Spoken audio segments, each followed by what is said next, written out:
I should unlock it.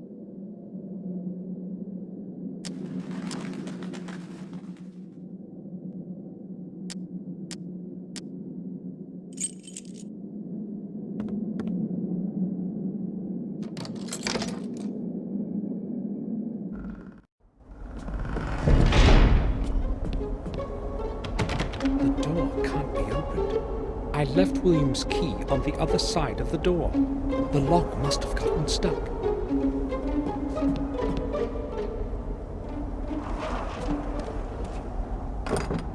The lid is locked. The black rook is missing.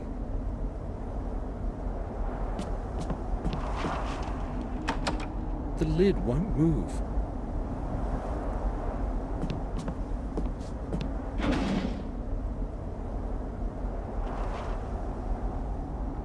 Lots of scrolls and papers, but none with William's writing. He must have been recording the important notes somewhere.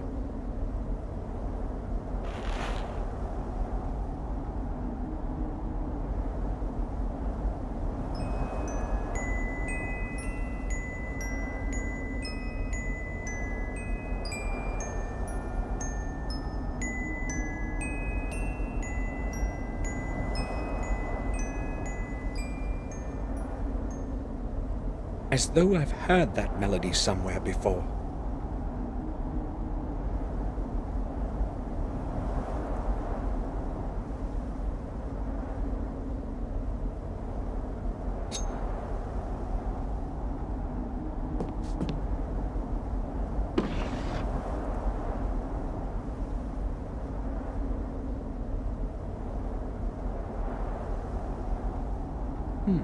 This title makes no sense.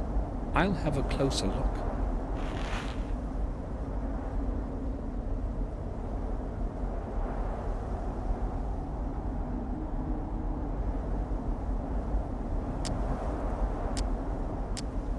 There's a small key inside the book. The pages have been cropped so as to hide it. I'll take it.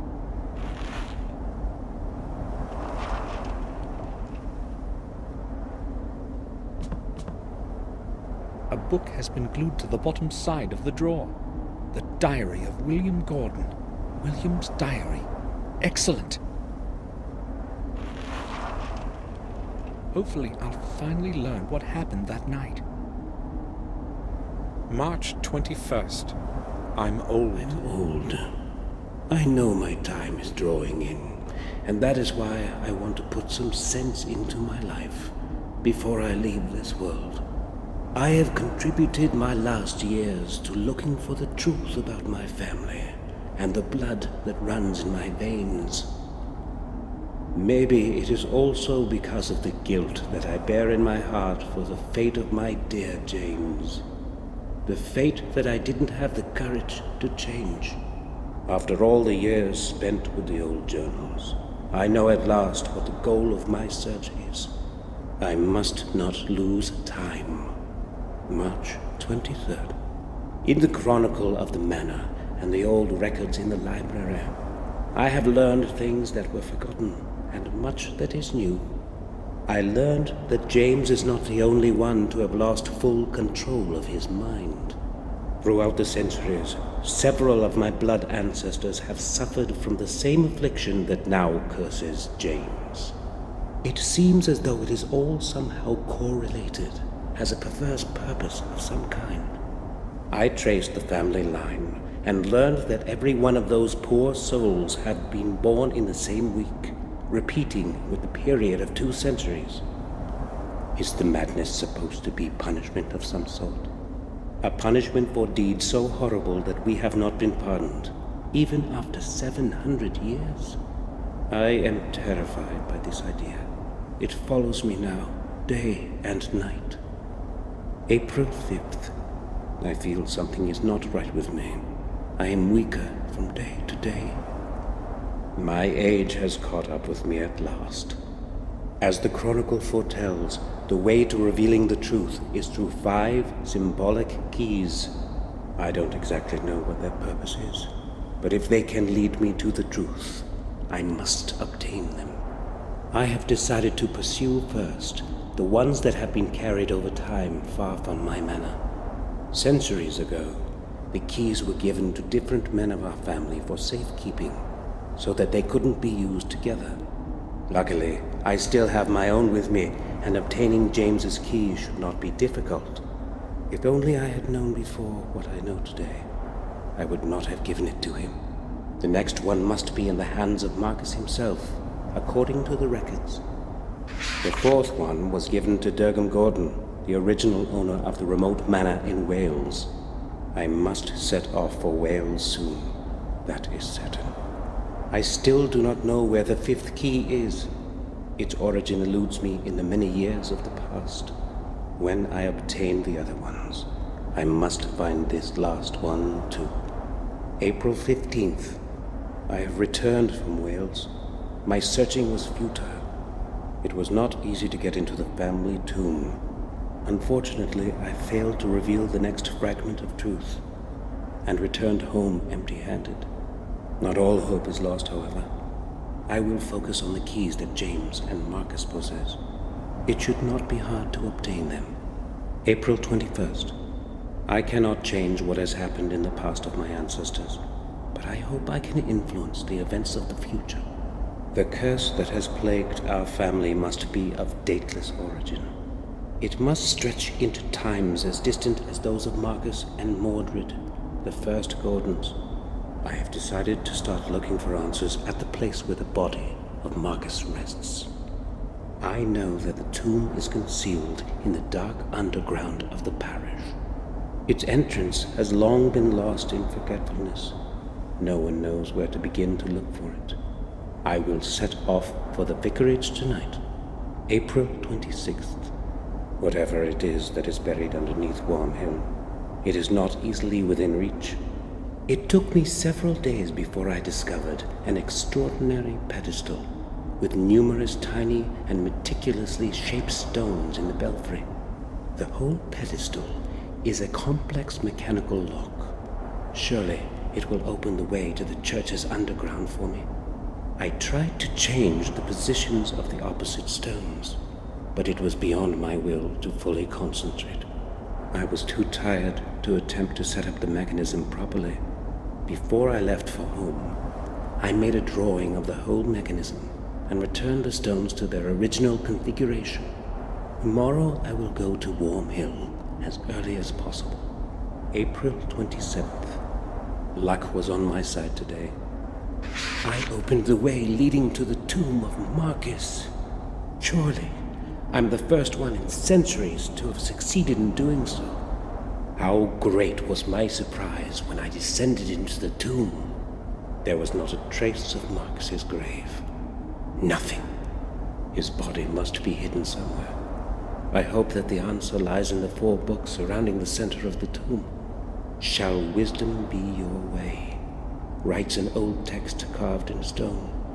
Even after his death, wisdom protects Marcus as it has in his life. I am almost positive that the first answer is map. Despite the darkness, I tried to write down the text from the books, but it was easier to memorize it.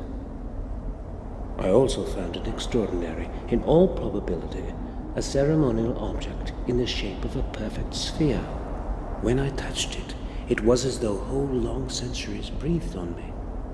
An odd feeling. May 7th. I am afraid of this night. I have not slept for 2 days now, and I hear voices. Yes, human voices. There are dozens of them. Their whispering is melting my ears into a sea of horrifying noise. What's happening with me? Am I mad too? No, I repudiate that, now that I am so close to the truth.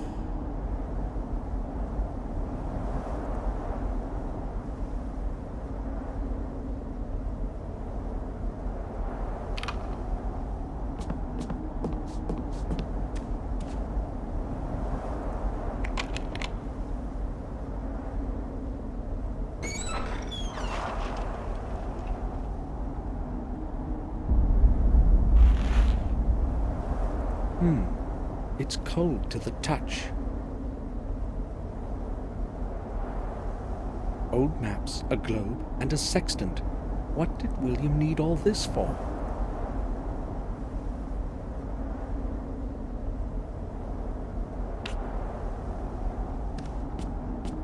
I'll try to push the latch open.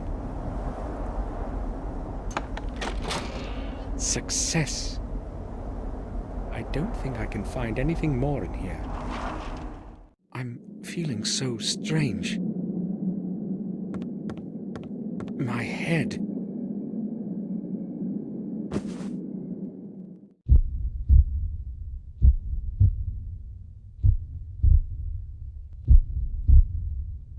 Sir, you're awake at last.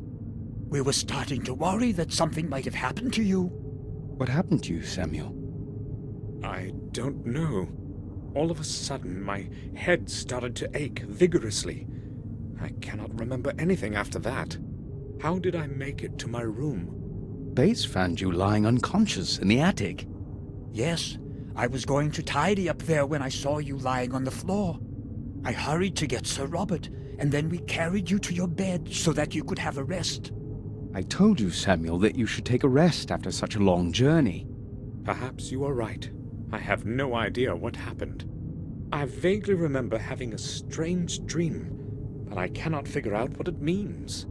Important thing is that you're all right. Yes, that's true. It would be best for you to sleep for a while.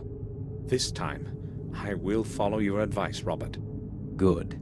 We shall leave you alone then. If it gets worse, come see me. Thank you. Hopefully I will be all right now. Come, Bates. We shall leave Samuel to his rest. Yes, sir. Robert is right. I should take a rest. Tomorrow, I'll find out more than today.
I had a terrible dream.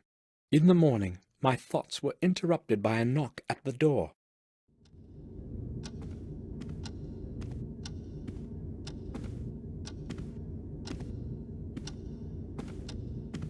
Sir! Sir! Open up! What's going on, Bates? Open up, sir! I have to tell you something. Hold on, Bates. I'm there in a moment. What's the matter, then? It's horrible, sir. Henry, our gardener. They found him in the garden pond. Calm down, Bates. What are you talking about? They found him dead this morning in the pond. I know what I am saying. I saw his body being dragged out. How did it happen? I have no idea. Detective Collier will tell you that. He has been questioning everyone for quite some time now, and he wants to speak to you too. He did not give any of us a chance to recover from the shock, not even Madam. Where will I find him? He's waiting for you in the common room. We had better go there right away, sir. All right, let's go. Detective Collier. Yes. Samuel Gordon, I presume. I need to speak with you. Mr. Gordon, do you know what happened? Yes, Bates told me everything. Good. I need to ask you a couple of questions. Shall we begin? Yes. Did you speak with Henry Stanton yesterday? Yes, I only arrived yesterday, but I spoke with him during the day. Oh, you arrived yesterday. Yes, to attend William's funeral. I understand. What did you speak with Stanton about? I don't know exactly. It was a very trivial conversation. Had you known him from before? No, I only knew Mr. Dickens, who was Henry's predecessor. That was before you left the manor. Yes, about 12 years ago. Okay, let's return to your conversation with Stanton yesterday. Did he seem strange to you? Nervous or disturbed? No, nothing like that. He behaved normally. So, you are saying that he seemed normal? Right. I spoke to Morris, your groom, before this interview. He told me that Stanton would often have a bit too much to drink. Yes, I have heard the same. Madame Victoria has also confirmed it. What do you make of it? Well, they found him in the garden pond, tangled up in algae. I don't know yet how he ended up in there, but the most likely explanation is that it was on account of his drunken state. He might have bumped into something, lost his balance, and fallen into the water. Maybe. But don't you think the water would have awakened him? No, exactly the opposite. It was water that caused his death. He fainted, fell into the pond, and the cold water did its thing. Stopped his heart? He wouldn't be the first drunkard to have drowned like this. What's ironic, however, is that it didn't happen in a lake or a river, but in a little bit of water in the back garden. Oh well, no man can choose his death. If there is nothing you need to ask, I won't be keeping you any longer. Thank you. I have all I need for now. Would you please see me out? Certainly. Follow me, Detective. I will now wait for Dr. Herman's report and close this case. Thanks for your time, Gordon. You're welcome, Detective. Goodbye. Collier wants to close the case. Now that Henry is dead, I've got to find a way to obtain the second part of that strange object